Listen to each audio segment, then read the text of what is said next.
1장 소프트웨어 공학 개요 두 번째 시간입니다.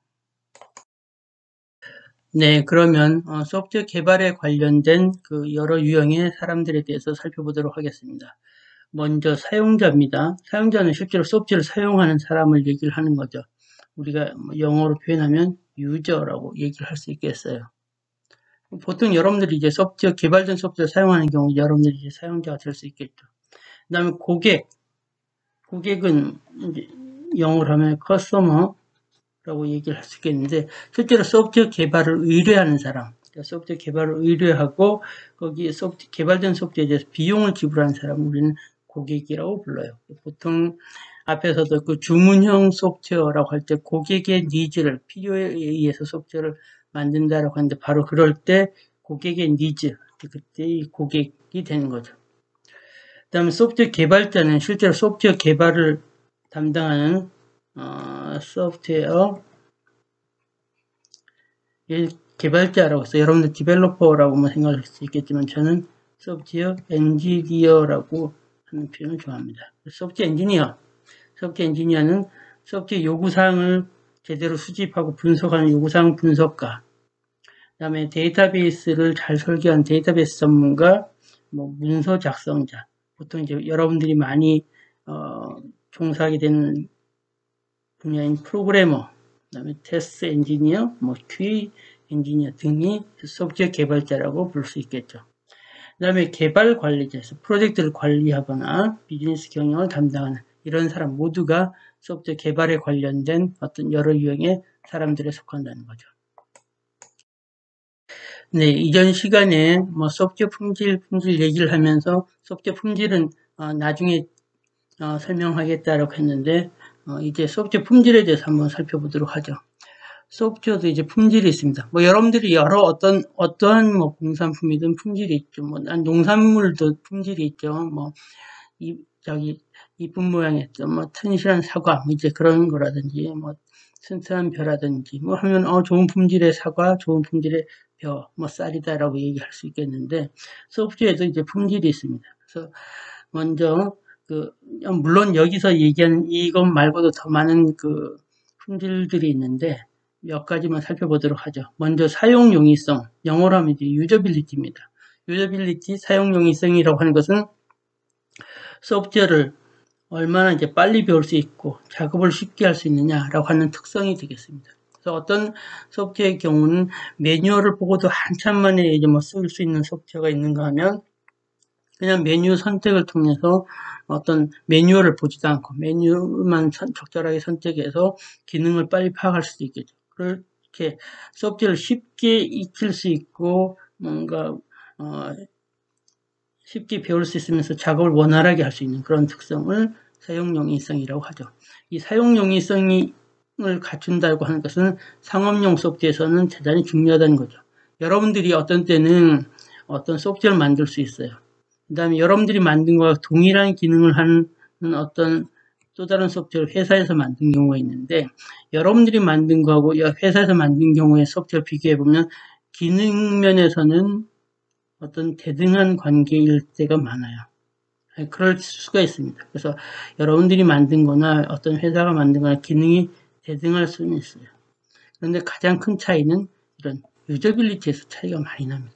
여러분들은 대체적으로 기능이 잘 동작하는 것에만 초점 맞춰서 끝나는데, 회사들이 전문적인 소프트웨어 개발 회사가 만든 제품들의 경우는 유저빌리티가 아주 좋습니다. 그래서 쉽게 사용할 수 있도록 메뉴가 잘 구성되어 있다든지, 또는 어떤 작업을 했을 때 잘못했을 때 그런 것들을 언두 또는 작업을 리두 이렇게 하는 이런 기능들 같은 경우를 잘 갖추고 있어서 사람들이 실수를 하더라도 그것을 쉽게 복원할 수 있도록 하는 그런 기능들을 제공하고 있다는 거죠. 그런데 어때요? 여러분들이 어느 정도 이제 코딩을 해서 소프트웨어를 개발해 본 친구도 있고 그렇지 않은 친구들도 있을 건데, 여러분들이 한다고 하면 주로 어떤 기능이 잘 동작하는 데에만 초점이 있지 기능을 했던 걸 잘못한 걸 다시 복원한다든지 하는 것은 아직까지 신경 많이 안 쓰죠. 그런데 실제로 회사에서 만든 제품들은 이런 면에서 많이 노력을 들이고 있다는 얘기입니다. 그 다음에 효율성, efficiency라는 거죠. 그래서 뭐 CPU 시간이라든지 메모리 같은 자원을 효율적으로 사용할 수 있는 특성이 되겠습니다. 그래서 가능하면 뭐 CPU 시간을 덜 소비한다든지 메모리를 적게 사용한다고 하면은 소프트웨어 효율성이 높다라고 얘기를 합니다. 물론 요즘은 하도 이제 컴퓨터 가격이 싸지고 메모리 가격이 낮아지고 CPU 가격도 낮아지고 하다 보니까 상대적으로 덜 생각할 수 있지만 여러분들이 자료 구조나 알고리즘에서 배웠던 거 보면 여러 뭐 예를 들어 소팅 알고리즘 같은 경우도 뭐 버블 소트보다는 퀵 소트가 훨씬 시간이 빠르다라고 하면서 배웠을 거예요. 바로 그런 경우는 이제 효율성을 좋도록 소프트웨어를 개발하는, 그러니까 똑같은 소팅 기능을 한다고 하더라도 버블 소트보다는 퀵 소트가 훨씬 더 그 소팅 시간을 짧게 하도록 한다. 그것은 효율성을 좋게 만든다는 거죠. 그래서 보통 1960년대, 1970년대 또는 80년대 정도까지도 이 컴퓨터의 리소스라고 하는 것이 상당히 비싼 자원이었어요. 그래서 그럴 때는 어떻게 하면은 메모리를 적게 사용하고 CPU 시간을 적게 할 것인가에 많은 초점이 맞춰져 있었죠. 그래서 여러분들이 자료 구조 시간에 배운 뭐 오더 오브 n이다, 오더 오브 n 스퀘어다, 뭐 오더 오브 n 로그 n이다 라고 하는 이런 것들을 생각하고 많은 그런 노력을 줄이려고 노력했던 것도 그런 효율성을 좋게 하려고 노력을 했다는 거죠. 그 다음 신뢰성이라고 하는 건 뭐예요? 믿을 수 있느냐라는 거죠. 믿을 수 있어야 된다. 그러니까 소프트웨어를 사용하는데 믿을 수 있다? 소프트웨어를 믿을 수 있다라고 하는 건 뭐예요? 소프트웨어가 동작하다가 실패하지 않아야 된다. 뭐 여러분들 말을 하면 소프트웨어 동작하다 다운이 일어나지 않아야 된다. 자꾸 다운되면 어떻게 돼요? 여러분들이 어떤 뭐 예를 들어서 MS 워드로 작업을 열심히 하고 있었어요. 편집 작업을 열심히 하는데 갑자기 얘가 다운돼서 전혀 동작을 안 해버린다 라고 하면 어떻게 해요? 여러분들이 열심히 작업했던 결과를 저장도 하지 않은 상황에서 다운돼 버리면 여러분들이 열심히 작업했던 게 다 날아가 버려요. 그럼 여러분들은 뭐 엄청 화가 나죠. 근데 그런 상황들이 계속 반복되면은 그 프로그램을 더 이상 사용할 수 있을까요? 여러분들이 겁나서 잘 사용하지 않을 겁니다. 왜 그래? 그러면 그 소프트웨어는 여러분들한테 믿음을 주지 않는 거죠. 바로 그래서 소프트웨어를 믿을 수 있도록 한다라고 하는 것은 결국 소프트웨어의 기능이 실패 없이, 즉 오류가 없이 동작하면은 이런 신뢰성이 높아질 수 있어요. 그래서 여러분들이 나중에 배우게 될 이제 소프트웨어 검증, 소프트웨어 테스트라고 하는 노력을 많이 들여야 하는 이유가 소프트웨어의 기능이 실패 없이 동작하도록, 즉 오류를 찾고 오류를 없애고 하는 그런 노력이 들어가야 신뢰성을 높일 수 있다는 거죠. 그 다음에 소프트웨어 유지 보수성. 소프트웨어를 유지 보수를 쉽게 할 수 있도록 하는 특성이 유지 보수성입니다. 뒤에 가서 나중에 다시 한번 설명 더 앞으로 계속 수업을 하면서도 제가 설명을 더 드릴 수 있겠지만, 앞에서도 얘기했었죠. 소프트웨어가 개발이 최초로 이제 퍼스트 버전이 개발되고 나면 그 다음부터 계속 소프트웨어는 진화한다고 했었죠. 그래서 소프트웨어는 계속 진화하는데 이렇게 진화할 때 여러 그 원인에 의해서 진화합니다. 뭐 새로운 기능을 추가한다든지 오류를 수정한다든지 또는 새로운 환경으로 포팅을 한다든지 등과 같은 여러 이유에서 여러분들은 계속 소프트웨어 변경을 가게 되는데 그런 변경을 쉽게 할 수 있느냐? 그런 것이 유지 보수성이라는 거죠. 그러니까 이런 어떤 기능을 추가하기 쉽다든지 오류를 수정하기 쉽다든지 어떤 새로운 환경을 포팅하기 쉬운 특성이면 유지 보수성이 높다고 하고 그런 특성이 떨어지면 즉 기능을 추가하려고 했더니 너무 어려워요. 그래서 예전에 개발했던 소프트웨어를 포기하고 새로운 소프트웨어를 개발해야 된다. 이것은 유지 보수성이 엄청 나쁘다라는 얘기입니다. 그러니까 그러한 특성들을 이제 유지 보수성이다라고 한다는 거죠. 그다음 재사용성, 소프트웨어의 부품이 다른 프로젝트에서 사용될 수 있는 특성입니다. 그러니까 소프트웨어를 한 덩어리로 크게 만들어 놓다 보면 이 소프트웨어가 다른 데서 사용되기는 어려워요. 근데 소프트웨어를 잘 모듈화 한다든지 잘 컴포넌트화해서 이 전체가 사용되지 않더라도 일정 부분의 컴포넌트 또는 일정 부분의 모듈이 다른 소프트웨어 개발에서 사용될 수 있다라고 하는 것은 재사용성이 높다라고 얘기할 수 있다는 거죠. 이런 몇 가지의 품질 특성을 얘기를 했는데, 이거 이외에도 소프트웨어 품질은 다양하게 많습니다. 몇 가지 대표적인 예를 설명드렸어요. 네, 우리가 앞에서 소프트웨어 공학 관련자들 해서 몇몇 유형의 사람들에 대해서 얘기를 했었죠. 그런 여러 유형의 사람들이 소프트웨어 공학에 관련된 관련자들이 소프트웨어 품질을 어떻게 바라보느냐라는 측면에 대해서 얘기를 하도록 하죠. 소프트웨어가 좋은 품질을 갖는다라고 하는 것은 커스터머, 고객 입장에서는 지불하는 비용 또는 가용한 리소스 관점에서 억셉터블한 받아들일 만한 비용을 지불해서 문제를 해결할 수 있겠구나라고 이제 그런 기대를 하거나 그런 기대를 할 수 있다는 거죠. 그다음 사용자 입장에서는 좋은 품질이 있다라고 하면 배우기 쉬울 거다. 또는 사용하는데 에피션트하다. 본인들이 작업을 하는데 잘 도움을 받을 수 있을 거다. 그렇게 생각을 할 수 있겠고요. 개발자는 설계하기가 쉬울 거다. 유지보수하기 쉬울 거다. 또는 어떤 파트, 부품을 재사용하기 쉬울 거다라고 하는 것을 이제 기대할 수 있다라는 거죠.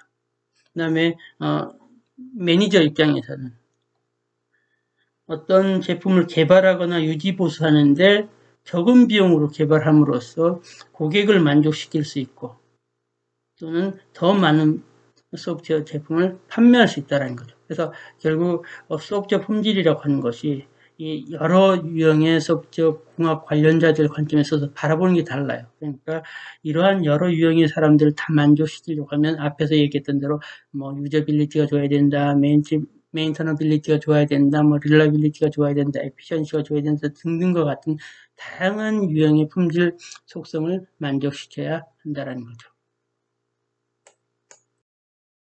네, 앞에서 살펴본 여러 소프트웨어 품질들의 품질 속성에는 서로 상충되는 면이 있을 수 있습니다. 예를 들어서 효율성을 높이면 유지보수성이나 재사용성이 낮아질 수 있다는 거죠. 우리가 앞에서 유지보수성 또는 재사용성을 높이려고 하면 어떻게 하면 된다고 했어요. 소프트웨어 시스템이 있다고 하면, 그러니까 개념적으로 그냥 덩어리로 제가 표현했어요. 소프트웨어 시스템이 있다고 하면 이 소프트웨어 시스템을 여러 개의 작은 모듈 또는 컴포넌트로, 그러니까 모듈로, 그 다음에 컴포넌트로 나눌수록 재사용성이 높아지고 유지보수하기가 좋아져요. 유지보수성이라고 하는 것은 어떤 특정 부분들을 앞에서 얘기했던 대로 기능을 추가하거나 변경하거나 어디 포팅하거나 그런 등등이 다 유지보수성에 관련된 거는데 그러니까 그런 것들을 용이하게 할 수 있는 것이 유지보수성인데 어떤 부분을 변경해야 된다, 기능을 추가해야 된다 할 수도 있지만 기능을 개선해야 된다라고 하면 특정 부분을 기능을 개선해야 되면 얘를 다른 컴포넌트로 다른 모듈로 대치를 해버릴 수 있다. 이렇게 잘 대치하기 쉽도록 해버리면 다른 부분에 영향 덜 받고 얘를 대체할 수 있어요. 이러면 유지보수성이 좋은 거죠. 재사용성 앞에서 얘기했으니까. 근데 이렇게 될 수 있는데 이렇게 하다 보면 모듈의 개수, 컴포넌트의 개수가 많아질 수 있겠죠. 여러분들이 C 언어 또는 자바 언어를 배우면 C 언어에서는 이제 함수, 펑션, 자바에서는 메소드들이 있을 수 있는데 얘네들이 그러니까 펑션 간에 또는 메소드 간에 호출하는 걸 한번 생각해 보죠. 어떤 펑션 1이 펑션 2를 호출한다고 생각해 봅시다. 함수 호출을 하려고 하면 어떻게 돼요? 펑션 1이 기능을 수행을 하다가 펑션 2를 호출하려고 하면 그때 수행하던 상황에 대해서 컨텍스트를 쭉 저장을 해야 되죠. 저장을 하고 펑션 2를 호출합니다. 그럼 펑션 2가 이제 동작을 쭉 하면서도 어떤 데이터들을 생산한 다음에 그 결과를 반환하면 다시 펑션 1으로 와서는 앞에서 저장했던 그런 컨텍스트를 다시 복원해야 돼요. 그래서 이런 과정들이 빈번하게 이제 함수 호출을 하면은 필요하다는 거죠. 이런 개념은 여러분들이 컴퓨터 프로그래밍 언어 이론 시간에 이제 배웠을 겁니다. 그래서 이러한 정보들을 저장했다가 복원했다 하는 그런 작업들을 계속 반복을 해야 되는데 함수 호출이 많아지면 그러니까 함수를 더 많이 만들었으면 모듈을 잘게 쪼개면 그들 간에 이런 호출 관계가 더 많겠죠. 그래서 효율성을 높이려고 하면 어떻게 해요? 얘네들을 적게 하려고, 즉 모듈을 이렇게 호출하지 않고 이걸 하나의 그냥 덩어리 모듈로 만들어 버려요. 그러면 호출이 없어지겠죠. 그러면 이제 속도가 빨라질 수 있겠죠. 아까 얘기했던 대로 컨텍스트를 저장했다가 복원하고 하는 시간이 생각보다 많이 걸려요. 하나하나의 그냥 함수 호출하지 않고 그냥 프로그램의 인스트럭션 하나를 수행하는 시간에 비하면 월등히 깁니다. 그렇기 때문에 효율성을 높이려고 하면 얘네들 한 덩어리로 만들어 버리는 거죠. 그러니까 더 크게 큰 단위로 이제 만들어 버리는 거죠. 그래서 우리가 어떤 이런 그 소프트웨어 시스템의 개별 모듈들의 그래뉴레러티,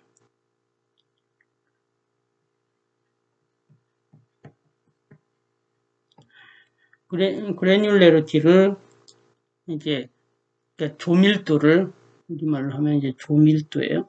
조밀도를 높이면 즉 이 그 잘잘함이 커지면은 그 그래뉴러티가 커지면 덩어리가 커지면 효율성은 좋지만 유지보성이 나빠지고 거꾸로 그래뉴러티를 작게 즉 그러니까 그 단위를 모듈이나 컴포넌트 단위를 작게 할수록 유지보성이나 대사용성은 좋아지는데 효율성이 떨어진다는 거죠. 그래서 이런 식으로 서로 상충될 수 있다는 얘기입니다. 그래서 이런 서로 상충될 수 있기 때문에 소프트웨어 개발을 할 때는 이제 품질 목표 설정이 중요합니다. 그래서 바로 그런 목표 설정이 중요하고 이런 목표 설정을 어떻게 하냐에 따라서 설계 방법이 달라져야 됩니다. 그러니까 설계 내용이 달라져야 돼요. 보통 어떤 소프트웨어 품질, 이 소프트웨어 품질에 가장 영향받는 것이 소프트웨어 아키텍처예요. 앞에서 아키텍처를 소프트웨어 구조라고 했었죠. 이 소프트웨어 구조가 가장 영향을 많이 받습니다. 그래서 어떤 식의 소프트웨어 품질에 비중을 두느냐에 따라서 소프트웨어 아키텍처가 달라질 수 있어요. 그래서 이 소프트웨어 아키텍처를 설계를 할 때는 소프트웨어 품질을 반드시 고려해야 됩니다. 그래서 제가 대학원 수업에서 소프트웨어 아키텍처에 대해서 수업을 하는데 이 소프트웨어 아키텍처 수업을 할 때 많은 내용이 보면 소프트웨어 품질에 따라서 어떤 식으로 소프트웨어 아키텍처를 설계해야 되는가에 대한 관점으로 많은 내용을 다루고 있습니다. 그래서 결국 이제 이 품질 목표 설정이라고 하는 것에 따라서 설계를 해야 된다는 거죠. 그렇기 때문에 어떤 목표에 따라서 이렇게 보면 품질 속성에 관해 상충되기도 하고 어떻게 목표 설정하냐에 따라서 설계가 바뀌고 해야 되기 때문에 때때로 이제 최적화가 필요하다는 거죠. 그래서 최대의 효율, 최대의 신뢰도를 얻을 수 있도록 그 한정된 예산으로 최대의 효율, 신뢰도를 얻을 수 있도록 최적화하는 것이 필요한데 이렇게 잘하려고 하면은 소프트웨어 아키텍처에 대한 경험이 많아야 되겠죠. 그래서 요즘은 소프트웨어 아키텍처를 설계하는 아키텍트라고 하는 그 전문가들을 많이 필요로 하고 있습니다. 그래서 어떤 소프트웨어 시스템 설계할 때 우리가 어떤 그 품질 특성을, 품질 속성을 초점을 두느냐에 따라서 어떤 형태로 아키텍처를 설계하고 가져갈 것인가에 대해서 그 기본적으로 아키텍처를 설계할 수 있는 능력을 가진 사람을 이제 아키텍트라고 하는데 이러한 사람들에 대한 필요가 많이 증가하고 있는 상황입니다. 네. 품질에서 이제 소프트웨어 내부 품질 요소라고 하는 것이 있는데 뭐 이 부분은 뭐 그렇게 어려운 것이 아니라 개념적으로 쉽게 예를 들어서 보면 원시 코드, 소스 코드에 있는 주석의 커멘트의 분량이라든지 소스 코드의 그 복잡성, 우리가 이제 컴플렉시티라고 부르는 이런 특성들을 그 소프트웨어의 내부 품질이라고 이제 보통 얘기를 하죠. 뭐 이것은 그렇게 하니까 넘어가도록 하겠습니다.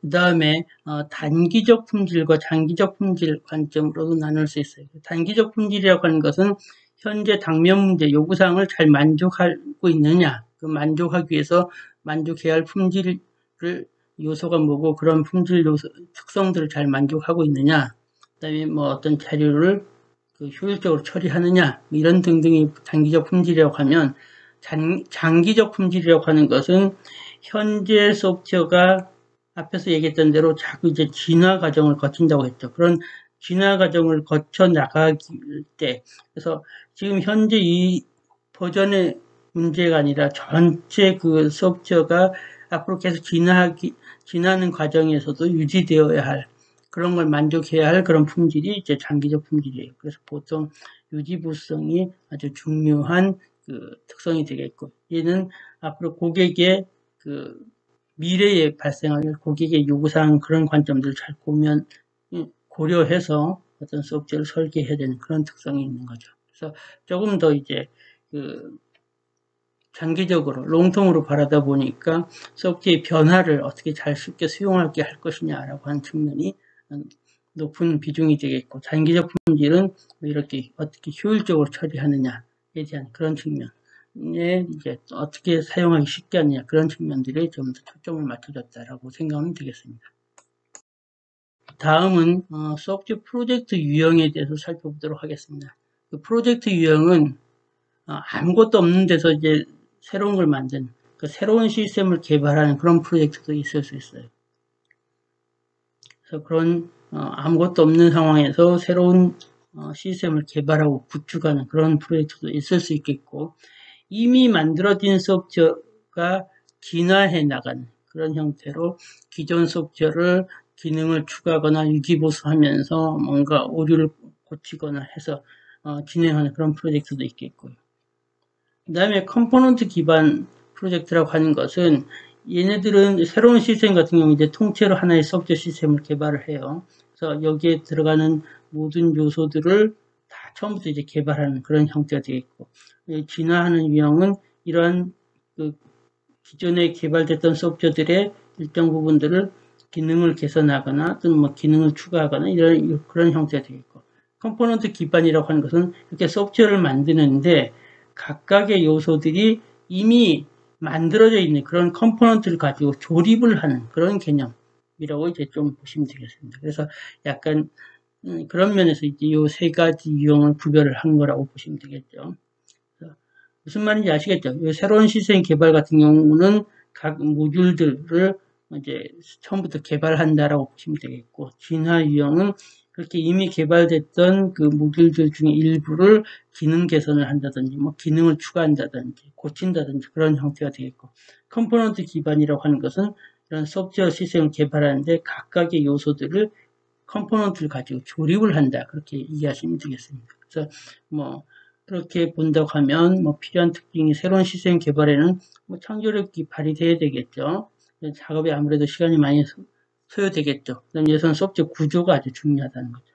그다음 진화 유형은 어때요? 기존 시스템에 대해서 잘 이해해야 되겠죠. 그다음 새로 추가하는 기능이 있다고 하면 그것과 기존 기능과의 조화가 이제 필요하겠죠. 컴포넌트 기반 같은 경우 어때요? 프레임워크나 컴포넌트를 기초로 이제 시작을 하기 때문에 우선 조립 또는 어떤 컴포넌트가 딱 맞지 않으면 약간 커스터마이징 하는 이런 작업이 이제 필요하다는 거죠. 네, 앞에서 소프트웨어 공학은 어떤 공학적인 절차, 프로세스를 따라서 소프트웨어를 개발한다라고 했는데 앞으로 이제 3장의 슬라이드에 걸쳐서 계략적인 그 소프트웨어 프로세스에 대해서 말씀드리도록 하겠습니다. 좀 더 자세한 것은 앞으로 쭉 우리가 배워나가면서 그런 각각의 그 개발 단계, 그 단계에서 수행할 일, 그다음에 결과물, 산출물들이 무엇인지 그런 것들을 배우게 될 건데 이 시간에는 간단하게 그런 각각의 단계들에 대해서 계략적으로 살펴보도록 하겠습니다. 제일 먼저 요구 분석과 명세화라고 하는 단계가 필요하다는 거죠. 처음에 무엇을 만들 것인가라고 하는 것을 정하려고 하면 어떻게 돼요? 그냥 우리 마음대로 만드는 것이 아니라 고객이 필요한 소프트웨어를 만들어야 되면 고객의 니즈를, 실제로 고객이 필요로 하는 니즈를 정확하게 이해해야 되겠죠. 그래야 고객의 문제를 해결해 줄 수 있으니까. 그래서 그렇게 바로 고객에 필요한 니즈를 정확하게 파악하고 그것을 명세화하는 그렇게 나온 것이 아까 뭐라고 했어요? 요구사항이라고 했고, 그런 요구사항을 구체적으로 명세한 것이 요구사항 명세가 되겠습니다. 그래서 요구사항 명세를 잘 해야 되는데 그걸 하려고 하면 요구사항을 잘 분석하고 구체적으로 스펙으로 만드는 작업이 필요하겠죠. 그래서 이러한 특정 도메인에 대한 도메인 분석이 필요하겠죠. 예를 들어서 여러분들이 이제 회사의 SI 업체에 취업을 했다고 합시다. 그러면 여러분들이 어떤 보험 업무 소프트웨어를 개발한다. 보험회사는 실제 보험 업무 소프트웨어 개발을 못해요. SI 업체에서 이제 개발해서 주면 보험 업무, 보험 실제로 담당하시는 분들이 이 소프트웨어를 사용하게 될 건데. 근데 어쨌든 그렇게 보험 업무 소프트웨어를 개발한다. 라고 하면은 여러분들이, 학교 다닐 때 이런 부분을 배우지 않았어요. 또는 회사 가서도 다른 분야의 일을 하다가 보험 업무 쪽 새롭게 배우게 되면 어떻게 해요? 도메인에 대해서 잘 이해를 해야 되죠. 도메인에 대해서 충분히 이해하고 분석해야 됩니다. 그 다음에 실제로 일을 해야 되니까 구체적인 문제, 우리가 개발할 소프트웨어의 범위라든지 그 내용에 대해서 정확하게 이제 문제를 정의해야 되죠. 그래서 그렇게 하고, 그 다음에 그 실제로 구체적인 내용들을 대해서 이 고객의 니즈를 추출해야 되겠죠. 그래서 그 고객의 니즈를 이제 정확하게 끌어내는 과정이 요구 추출이 되겠고, 고객의 니즈를 가지고 나중에 우리가 이제 소프트웨어 시스템으로 만들어야 되니까 그런 고객의 니즈, 추출한 니즈를 정확하게 분석해서 얘네들이 어떤 부분이 소프트웨어 시스템으로 실현될 수 있는 것도 있고 어떤 건 실현될 수 없는 것도 있으니까 그런 부분에 대해서도 잘 조정하고 해야 되겠죠. 그러니까 우리가 항상 고객이 얘기한다고 그걸 다 실현해 줄 수 있느냐, 소프트웨어 시스템으로 실현 못 해줄 수도 있어요. 그래서 그런 부분에 대해서 적절하게 분석을 해서 실현해 줄 수 있는 거, 못 해주는 거, 아니면 주어진 비용으로 주어진 기간에 실현할 수 있는 거, 못하는 거, 그런 현재 기술로 실현할 수 있는 거, 못하는 거, 그런 것들을 다 이제 분석할 필요가 있겠죠. 그래서 그런 것들 바탕으로 요구사항에 대해서 체계적으로 정리한 것이 requirement, 요구사항에 대한 명세, 스펙이 되는 거죠. 그래서 requirement 스펙을 작성하는 과정이 이제 필요하다는 거죠. 그래서 요구사항을 구체적으로 수집하고 분석하고 명세하는 과정이 먼저 선행돼야 되겠죠. 네, 그래서 앞에서 요구사항 분석 및 명세하는 what, 무엇을 할 것인가를 정의하는 내용이 되겠고요. 설계 작업이라고 하는 것은 그런 what이 실제로 컴퓨터 프로그램, 소프트웨어로 개발되려고 하면 어떻게 해야 될 것인가, how에 대해서 고민해야 되는 것이 설계다라는 거죠. 그래서 우리가 실제로 어때요? 리얼월드, 실세계의 문제를 소프트웨어로 개발한다, 프로그램을 개발한다는 것은 리얼월드 프로블럼이 어디로? 컴퓨터 월드로 들어오게 되는 거다라는 거죠. 쉽게 생각하면 여러분들 은행에서 볼 수 있는 ATM 기계 있어요. ATM 기계는 뭐예요? 오토매틱 텔러 머신입니다. 여기서 T가 텔러란 뜻이에요. 텔러. 은행에 가면 이제 은행의 창구에 있는 직원을 보통 텔러라고 불러요. 여러분들이 이제 계좌 개설한다거나 할 때 대면하는 직원들이 있죠. 그런 사람들이 텔러라고 불러요. 그런 리얼월드 은행에서 그 텔러들이 수행하는 그 일을 컴퓨터로 실현하는 것이 뭐예요? ATM이에요. 그래서 리얼월드 문제를 컴퓨터 월드로 가져오는 것이 뭐다? 소프트웨어 개발이다라는 얘기죠. 그래서 여기서 리얼월드, 실제 텔러가 하는 그런 일련의 작업들, 그 다음 그런 것들을 이제 컴퓨터로 소프트웨어 개발하기 위해서는 그런 요구사항을 잘 정리한 것이 what이고, 그럼 이런 what이 어떻게 ATM 기계로 만들어질 것인가를 고민하는 것이 how, 이 작업이 설계다라는 거죠. 그래서 소프트웨어 개발은 리얼월드 문제를 컴퓨터 월드로 갖고 오는데 그런 실세계에서의 요구사항이 실제로 완전한 구현되기까지 그 중간 과정이 뭐다? 설계 과정이다. 그 설계 과정에서는 그 what이 어떻게 실현될 것인가에 대해서 how에 대해서 고민하는 기간이다라는 거죠. 그래서 요구사항이 가용한 기술로 어떻게 구현되는 되는지를 이제 기술하는 것이 설계다라는 거죠. 아무거나가 아니라 현재 available한 기술로 이제 한다는 거죠. 우리가 뭐 쉽게 말하면 아직까지 뭐 양자 컴퓨팅이 이제 막 연구되고 이제 제대로 아직까지 안 나와 있는데 요구사항에서 양자 컴퓨팅으로 보안 체계를 완벽하게 해주세요 하면은 그것이 현재 양자 컴퓨팅이 이론적인 건 연구됐지만 양자 컴퓨터가 실제로 막 실현되지도 않고 있는데 그걸 지금 구현 못할 수 있는 거죠. 그렇게 예를 들어서 가용한 기술이라고 하는 것은 지금 현재 곧바로 실현할 수 있는 그런 기술, 뭐 그렇게 이해하시면 되겠습니다.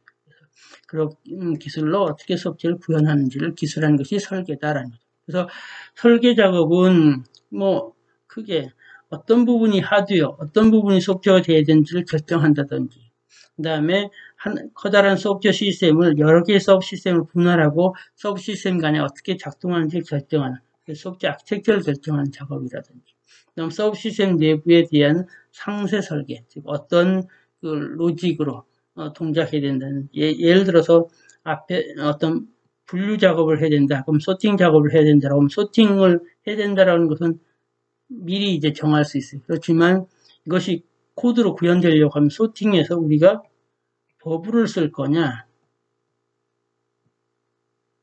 버블 소팅을 할 거냐, 또는 퀵 소트를 할 거냐라고 하면은 그런 부분들에 대한 구체적인 알고리즘은 상세 설계 때 이제 결정해 줘야 된다는 거죠. 그것뿐만 아니라 사용자 인터페이스 설계, 유저 인터페이스를 설계한다든지, 데이터베이스 설계, 이런 등등이 다 설계 작업에서 이루어져야 된다라는 거죠. 네, 여기서 모델링이라고 하는 얘기가 나왔는데, 이 모델링은 앞에서 이제 우리가 요구사항 이제 수집하고 분석해서 명세하는 요구사항 명세 다음에 이제 뭐였어요? 설계였죠? 요구사항을 명세하고 설계하고 그 다음이 모델링이냐? 그건 아니에요. 요구사항 명세, 설계, 그 다음에 이제 구현인데 이 요구사항을 명세하는 또는 설계하는 이 과정 중에 나타나는 작업이 모델링이에요. 그래서 어떤 그 도메인이나 어떤 소프트웨어 표현을 만들어가는, 그러니까 어떤 그런 소프트웨어에 대해서 표현하는 과정이 모델링이다라는 거죠. 그래서 우리가 요구사항을 좀 더 잘 이해하거나 설계를 잘하는 과정에서 필요한 작업이 모델링이다라는 거죠. 그래서 뭐 더 자세히 뒤에서 배우게 될 거겠지만 유스케이스 모델링, 뭐 정적 모델링, 동적 모델링 이런 등등의 작업을 한다라는 거죠.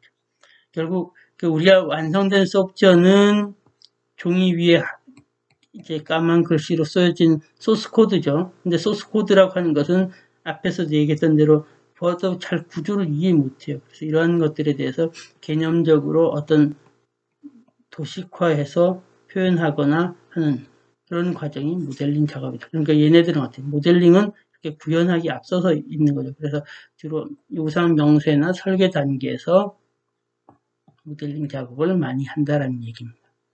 그 다음에 실제로 소스 코드를 만드는 단계가 이제 코딩 과정이 되겠고, 코딩이 끝나고 나면 어떻게 돼요?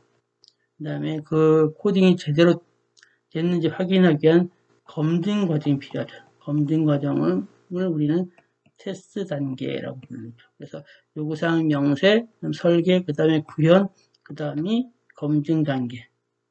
그래서 테스트 단계다라고 불러요. 테스트는 뭐 작은 모듈을 테스트하는 유닛 테스트, 그다음 여러 모듈들 간에 서로 상호작용을 검증하는 인티그레이션 테스트, 그다음에 전체 소프트웨어 시스템 전체를 테스트하는 뭐 시스템 테스트 이런 등등이 있고요. 그다음에 이렇게 유닛 테스트, 인티그레이션 테스트, 시스템 테스트는 시스템이 정확하게 동작하는지에 대해서 우리가 주로 관심을 갖습니다. 그래서 얘를 이제 베리피케이션이라고 불러요. 정확하게 동작하느냐라는 거죠. 하지만 정확하게 동작하지만 사용자의 니즈를 정말 만족하느냐라고 하는 것도 확인해야 되죠. 그래서 사용자의 니즈를 정확하게 만족하는지를 검증하는 것을 우리는 밸리데이션이라고 불러요. 그래서 밸리데이션.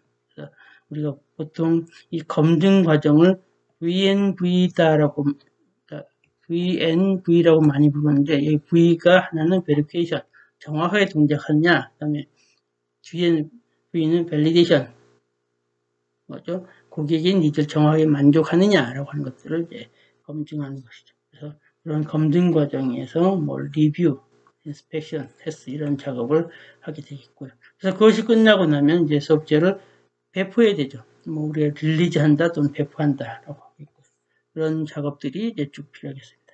그래서 이런 전체적인 소프트웨어 개발 어떤 과정들을 관리하기 위한 뭐 프로세스 관리 작업인데 크게는 어쨌든 요구사항에 대해서 명세하고 설계, 구현, 검증하고 나면 그다음에 배포하는 과정, 배포하고 나면 실제로 소프트웨어 운영해야 되겠죠. 그래서 운영하면서 다시 유지 보수 그런 식으로 일련의 과정들이 진행된다라고 이해하시면 되겠습니다.